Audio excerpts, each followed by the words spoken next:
What's up, Power Painters? This is Taylor Payton of taypayart.com and powerpainters.org coming to you today with another Power Painters tutorial.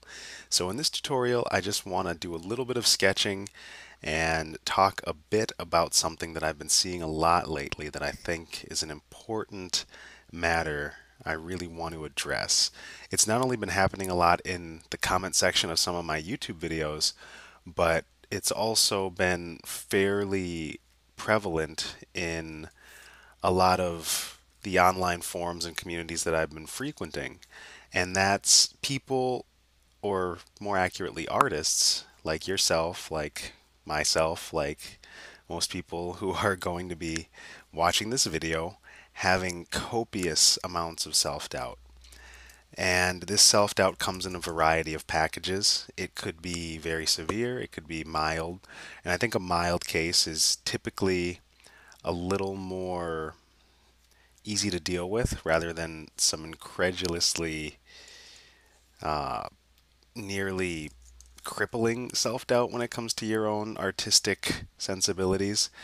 And I don't have an easy answer for it. However, there's some stuff I'd like to share regarding what's helped me along my journey and how you can overcome a lot of these mental, emotional, psychic, technical barriers that are holding you back from creating the work you want to create. And I think the first and foremost thing that is important to address is just to relax. In all sincerity, it's in most cases, 99.9% of the time, art is not life or death. It's not like you are learning a trade that can potentially kill you if you mess up. You're not going to be climbing some massive canyon edifice. You're not going to be going whitewater rafting. You're not going to be, trapezing hundreds of feet in the air in front of a crowd in the circus. You're drawing. You're in a very physically safe place, and all you're really aiming to do is create what it is you have inside of your mind on the picture plane. And after enough failed attempts at that, I think that it can become almost traumatic because if the art is something that doesn't look good to us, especially when we're done with it or over long periods of time, then we tend to really take it personally because the art came from you, right? And so if the art's not right, then somehow you must not be right. And I think that a lot of artists, especially those who haven't really worked on themselves or their own kind of inner space, inner headspace, inner emotional space, have run into this barrier. And I know that I've been doing art since about I want to say sincerely since I was about 14 years old, and I'm 26 now. So I've bumped up against this a lot, and I think that there's really no super easy way to cure it aside from realizing that it's not that serious, that if you goof up, it's not the end of the world, and you can always, always, always improve.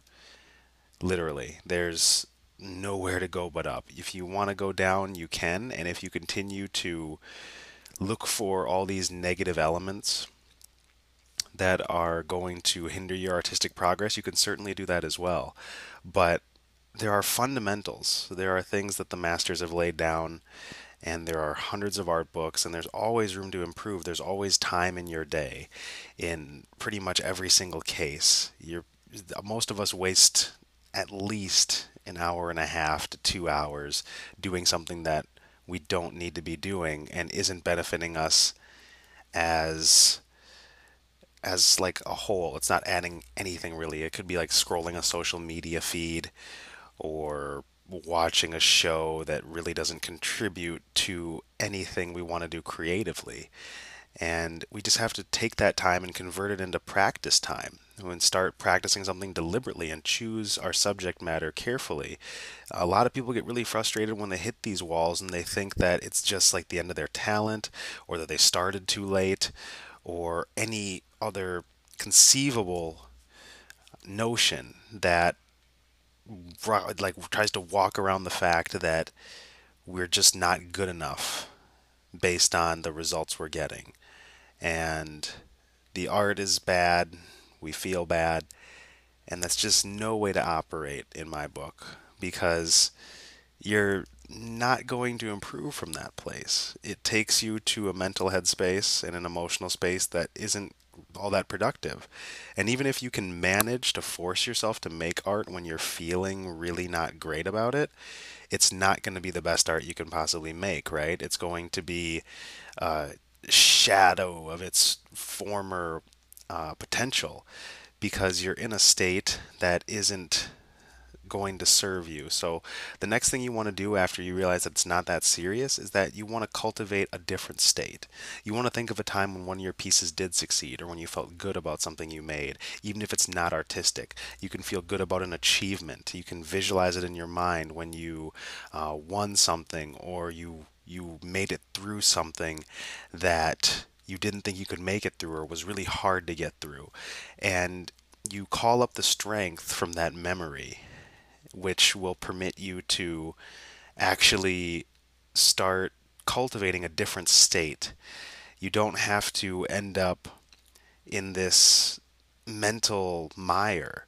You don't have to continue to think these thoughts and punish yourself constantly by telling yourself that there's all these other reasons and elements as to why you're not progressing or that some artist is better than you and always will be, because it's not that serious. Art is so subjective, and the whatever you like about their art you can translate into your own, and we're all unique in that regard. We have visions that only we can have based on our life experience. We have elements of interest that are always going to make it into our work. And the key is just to set aside some time for practice, cultivate a good state, realize it's not that serious, that you can always get better, and to just start slowly moving toward a more productive mentality. Because if you're able to do that, then you'll automatically not only suffer less because it's pointless suffering. It's not like you hurting is going to make you a better artist. I think that's one of the largest misconceptions there is in regards to being a creative is that you have to suffer for your craft. And you suffer initially when you are ignorant to other mental principles, things that transcend even drawing and painting. And that's all right because you have to learn somehow, right? But you can get the lesson pretty quick. So, no matter what the supposed excuse or idea is, no matter what the perceived handicap you have in regards to why it is you can't improve, or you're not getting better fast enough, or I don't know what's one I used to really think. I used to really compare myself a lot. I used to take these folders that I would save and I would go through them almost religiously and I would tell myself all the ways that I was lackluster in contrast to all these other amazing artists. And the art that I would save would be very diverse in style. It would be varying in quality in terms of the fundamentals. It would be unique to the artist that I was saving it from. And I had these heroes and heroines of art, these men and women, or these people who were sometimes younger than me who I really looked up to and I was really jealous of. And I could feel all of these things that I thought that if I really focused in on how bad I felt, it would make me a better artist. And guys, I want to tell you, it's just not true. It didn't make me work much harder. It just basically, I threw a little pity party and went back to improving at the rate I was improving at, if not a little slower. What I do now, instead of trying to, like I said, compare myself really assiduously to another artist, I'll just look at it objectively. I won't try to build myself up egotistically and say I'm better or worse than anybody else. I will just say, so they're doing something that I really enjoy. and I want to know what they are doing fundamentally and how can I capture the essence of that and move it back into what I'm doing. Or let's say there's something in my stuff I'm really not a fan of. If I really want to work on it, I will write it down and I will write down solutions for it and I'll just move toward the solutions. For example, if I thought my style had too much, if I was stylizing things too much and running away from realism, I would just go and do a bunch of life drawing and I would look at artists who had a more realistic vibe and I would study their process and just get into the state of finding objective ways to improve, not trying to muddy my thinking with all of these ridiculous notions that really have no bearing on productivity, that really have no place in leveling up your skill, and they only serve to make you feel bad.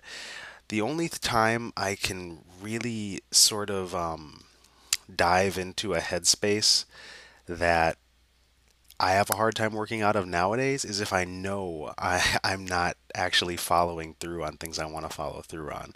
If I'm really not being productive in terms of my art. And even then, it's like I still get client work. I still get better year after year. I still find new ways to challenge myself and solve new problems as an artist.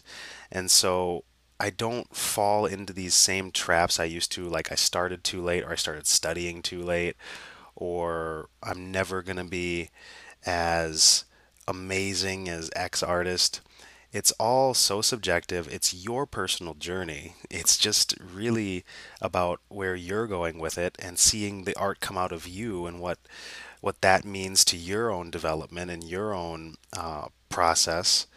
And so it's not coming from an egotistical place. It's just coming from a place of joy and creativity. And that's the reason why we started, as usually we have a faint inkling of being artists at a young age. And we really just want to hold on to that youthful spirit of just wanting to create, just wanting to take these worlds that we have within us and share them with others and give them the feelings that we get. So, a lot of what I'm talking about is going back to focusing on feelings, focusing on the more positive ones and how to counteract some of the negative ones. You usually don't want to battle negative thoughts and feelings as much as you just want to switch the channel. It's like, why would you try to get the, you know, classical radio station to try and play punk rock? It's not going to happen. You have to switch the dial. You have to go from, the radio station in your head that says, I suck, I'll never be the best I can be, I'm a failure as an artist, yada, yada, yada. You got to take all that and just go, you know what? I am a unique individual. There's nobody else like me. There's not going to be anybody else like me on this planet. And once again, not puffing up your ego, just looking at something in terms of the facts. And there's nobody who can create the art that is within you. It's that simple. Only you can do it. And it's your responsibility, it's your privilege, it's your gift to be able to share that art with anybody who looks at it and to refine your craft in order to do that in the best ways possible. So just take your progress one step at a time, learn a lot about a little, and make sure you do your absolute best to stay out of unproductive, painful mental states because it will, in the long run, serve you better not only emotionally, but you'll be able to have clearer perceptions in regards to where you're actually heading with your stuff and how you can make it better because it can always be better and we can always take feedback from others and we can always keep looking for ways to improve the work on our own perceptions and on our own time. And we can always set aside at least, 15 minutes a day to practice. Or if you get up early, if you wake up at 5:30 in the morning, do a little stretching, do your morning routine, and get an hour of practice in if you have a busy day. If it really means something to you, if you really feel you have something to share with others, and you do, trust me, you do, then you just have to work at it. It might take a year, it might take 22 years. Play the long game, you know? The short game is today. I'm going to do what I need to do today in order to see improvement in my art. And the long game is I'm going to do what it takes every day that I possibly can over a given period of time to see those larger changes and not just the incremental ones. So you can look at changes both big and small. One thing that really helps me and encourages me to keep practicing is that I will look for the smallest possible improvements instead of trying to take these massive leaps. Because often when we're in a bad feeling place, we want something just absolutely gargantuan to happen. We want to win the lottery of art.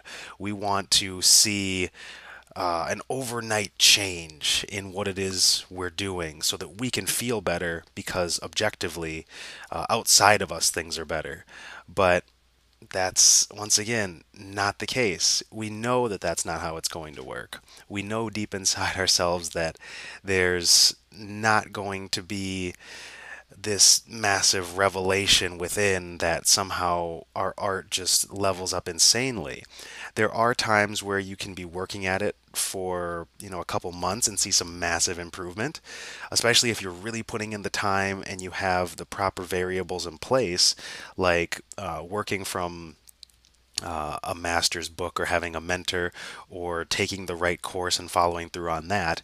But the step by step is how you get ahead. It's not in massive leaps. It's just like how step by step you create your art. You don't just go in completely freaking willy nilly and try to blow it up with all these marks and create all this chaos that it's going to be hard to organize later. That's like, let's say your goal was to paint something that was beautiful and fairly organized. You wouldn't walk into a room with all of your paint supplies and just whip them at the canvas and then get them all over the rug and all over the walls and all over the cat and the dog and all over the plant and the television, and then get some of it on the canvas and then try to clean up what you made. You would, step by step put the paint on the paintbrush. You would make sure your efforts were concerted and organized because you're the maestro of what's going on. So the more control you have over your physical being, your ability not to rush, your ability to play the long game and to relax about it, not to see it as this end all be all. If I don't make it as an artist, I'm going to suffer and starve and woe is me and all that stuff, because we're creating all that. We're telling ourselves stories about what's going on. Get back to objectivity, get back to a perception that permits you to work work your best, do your best work. Because start to if you start to enter into these places too often, it becomes habit. And when it becomes habit, then it's even harder to break these sort of channels once they begin to surface daily. But even if you're at that point, even if you're at the point where every single day you kind of have a little bit of a fight on your hands, then that's fine, because you can still tell yourself good stuff every day and you can still keep working every day and hitting one or two fundamentals until you see major improvements and moving on to the next one. Just find a system for improvement so you don't have to think about it as much either, because often, because we're creative, we have these analytical approaches. We have a million things going on in our mind at once, and it's like trying to sort and clean up all the paint we threw around the living room instead of just putting it on the canvas one step at a time. If you have a deluge of thought, then it's the same thing trying to parse all of those thoughts in order to get to what's actually useful, in order to take ourselves back to the place that we can create from. So I guess the biggest thing that I'm trying to convey is just to relax about it, to realize that it is about the journey. The happiness is the journey. It's the step by steps. You can look back after 3 months and see progress. You can look back after 3 years and see progress. But you should really enjoy just the act of doing it, just the little improvements, just seeing and feeling the sensations you have when you're creating, just using your inner eye, your imagination to generate worlds in your head and then try to give more and more form and life and breath to those, because that's so fun, and we're just lucky to be able to even do that. The odds of even being a human being are ridiculous. I don't have the exact math, but I've heard it was supposedly in the trillions or something. And like I said, I don't really have a source for that, but the fact that we're even getting to exist as a person and make art is a crazy idea in and of itself. So just relax and do you.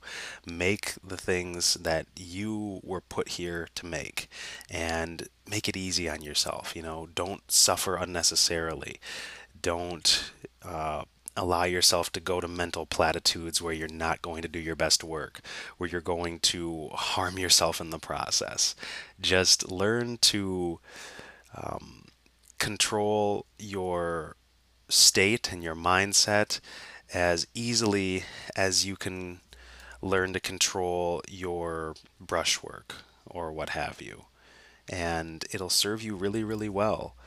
And I know I'm just sort of, like I said, doodling and talking live, not only because I really want to practice that so I can actually be articulate and draw, but also because I have had an incredulously long day doing freelance art and modeling and acting. So this is about, after a mini nap, it was about a 12-hour work session. So I'm just glad that, that I had the wherewithal to get up and make the video, because even I want to say even 3 months ago, I would have just said, screw it, I'll make a video later. But I really want to stick to this Monday, Thursday upload schedule.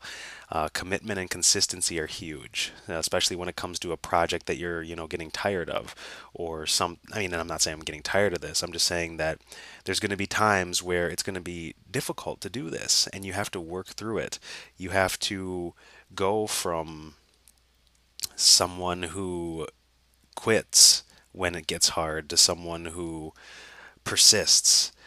You have to kind of become a better version of yourself as an artist. And you have to start to ask yourself what that looks like. Just as we can form mental pictures in our head, I'm going to turn this into a girl head just because I feel like it.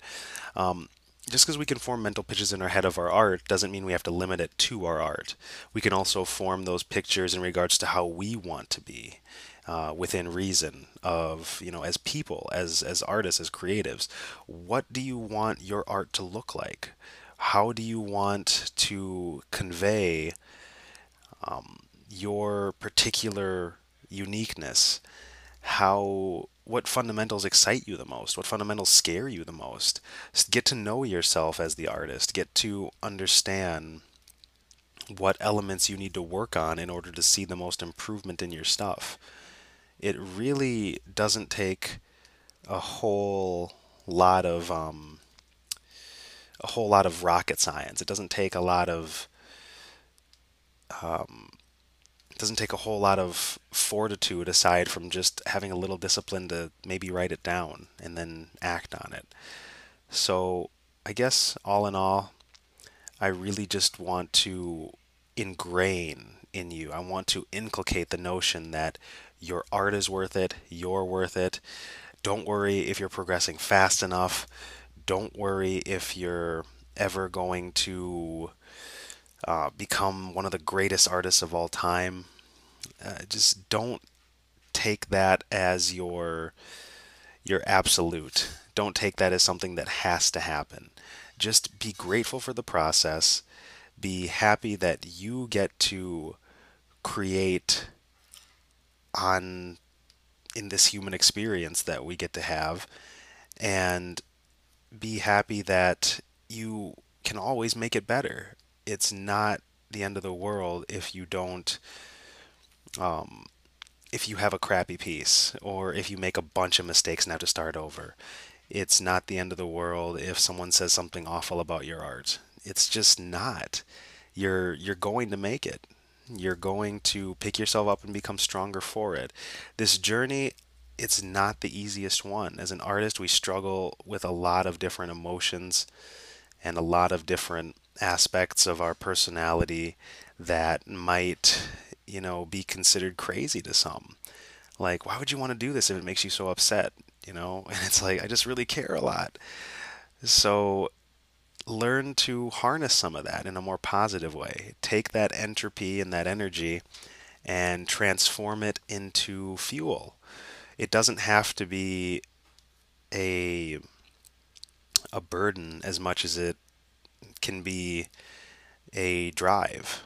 So a lot of this, to capitulate what I'm talking about, is pretty much just taking the negative aspects that a lot of us are dealing with, that I see a lot of artists go through, that I myself went through, and pulling off all those layers of seriousness, all those layers of not good enough, all those layers of self doubt and self deprecation, and removing those elements in order to not delude ourselves into thinking we're better than we are, but just to hit a place where we are grateful to do what we're doing and building a system around consistent improvement and creative expression.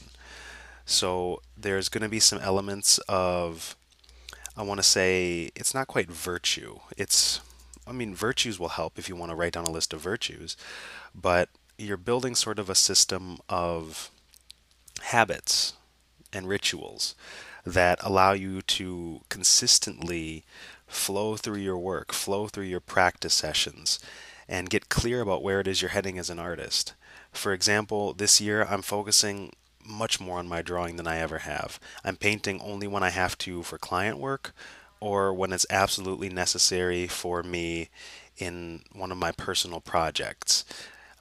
Most of my painting is going to be in grayscale when I do, because I'm taking these fundamental things that I could understand much deeper and that I've cultivated a deep love for, and really learning how to express that better.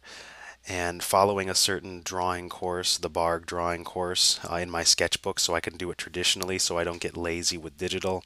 And there's all these elements that I'm so excited about that keep driving me toward progress. And it's such a fun game.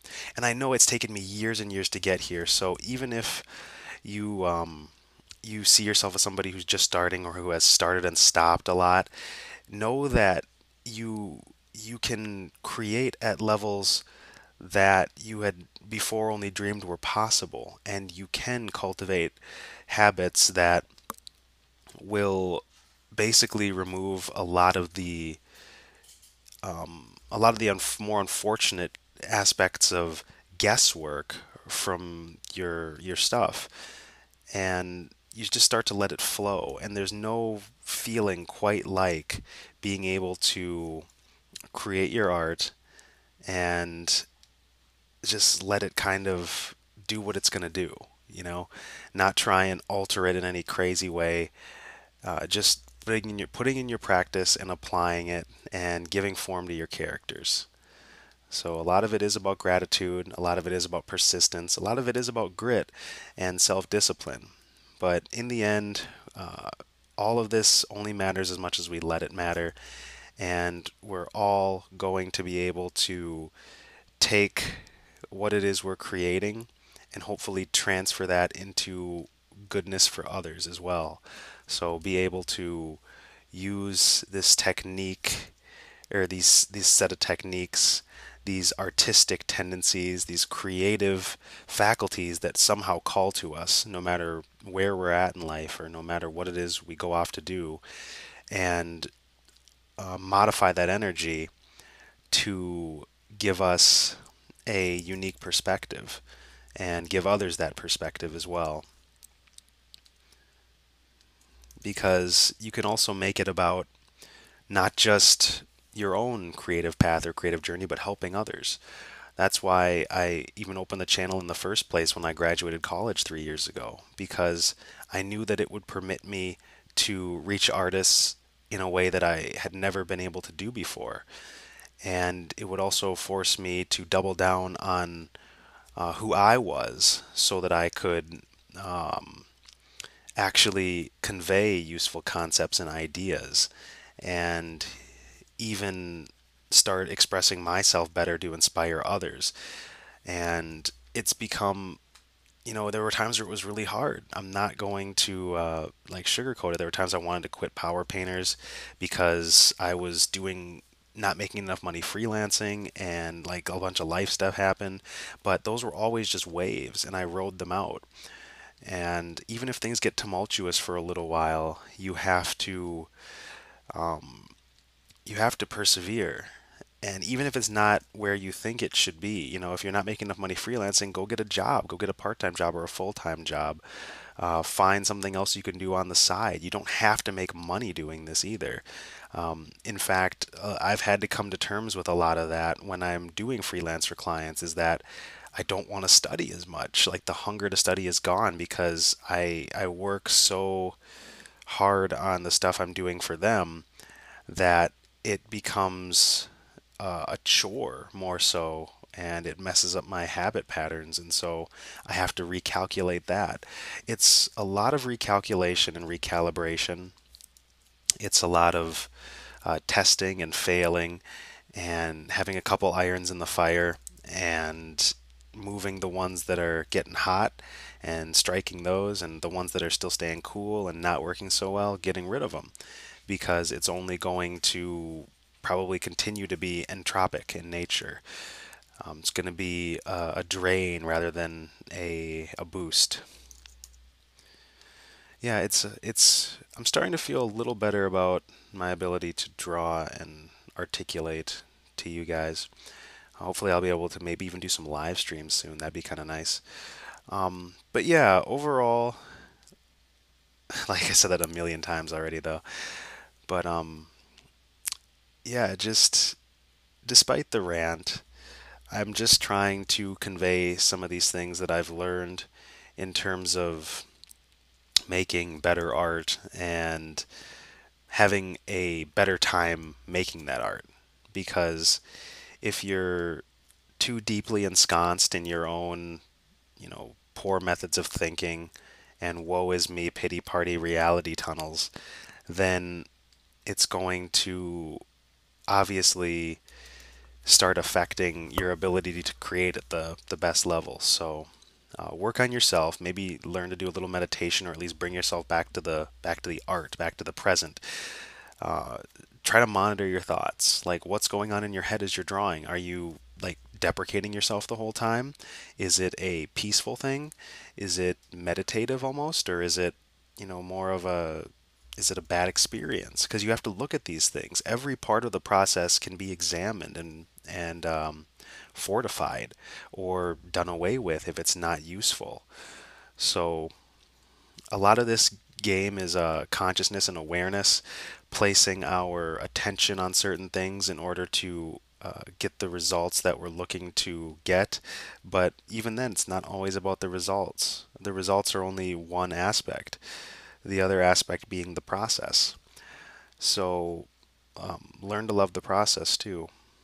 I was reading a book called Flow, and I still have yet to finish it. It's a fairly long book, and I usually read a couple different books at a time. I'm probably going to butcher the name, but the author's name is Mikhail Csikszentmihalyi. It's so weird to spell. I'll just like link it in the description box. But it's an amazing book on getting into a state where your experience is seamless. There's less of a separation between you and what you're doing. And one concept that really stuck out to me was when they labeled goals as being either exotelic or autotelic.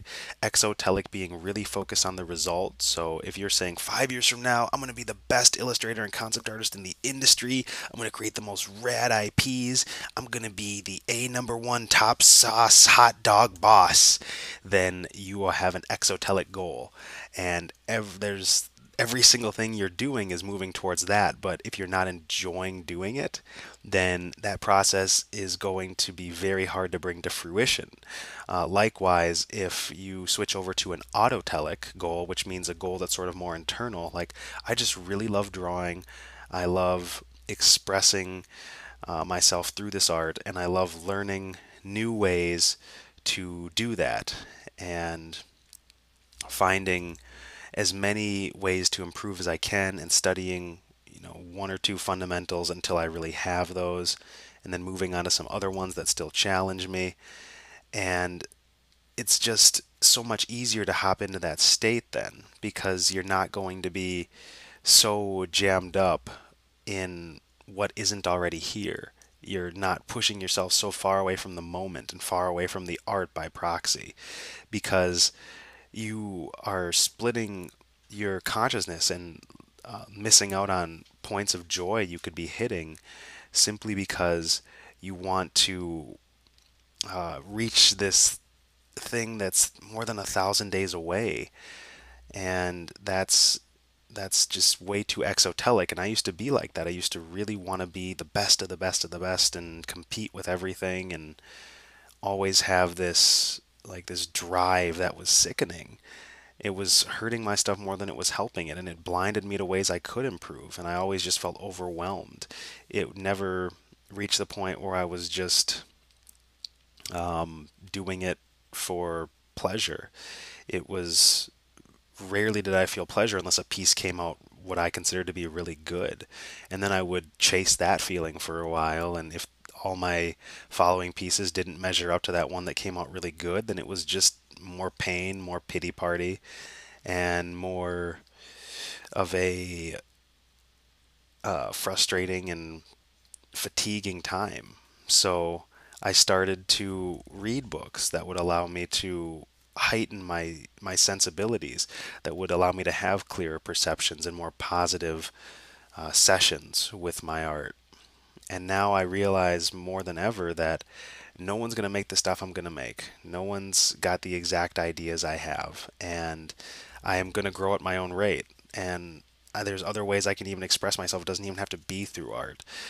Even though I do study it and I remain as diligent as I possibly can, sometimes my life gets really busy and I can only work for clients and only do modeling and acting gigs. And I have to be cool with that because another way to get really upset is if life starts to not conform exactly to your goals and you have to switch them up.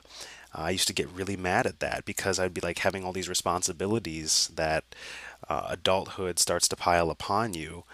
And I would look at these guys or these kids on like forums that didn't have anything to do, and I would be really upset because I'd see how much better they were getting and how much time they could put in. And I didn't have 8 hours in the day to be drawing. So I had to come up with new methods and new ways of learning that really registered with my brain and really allowed me to level up my stuff in less time. And so you just solve these problems as they arise because the problems are going to keep happening. And then when you solve them, you just get better quality problems, right? It doesn't mean that the problems go away.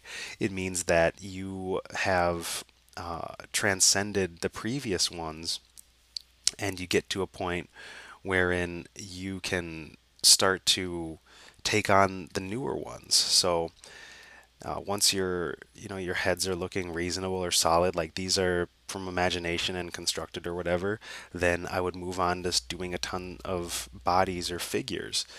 So I think this is a good place to kind of end it. Hopefully, this hasn't just been a ceaseless deluge of rambling that doesn't make any sense.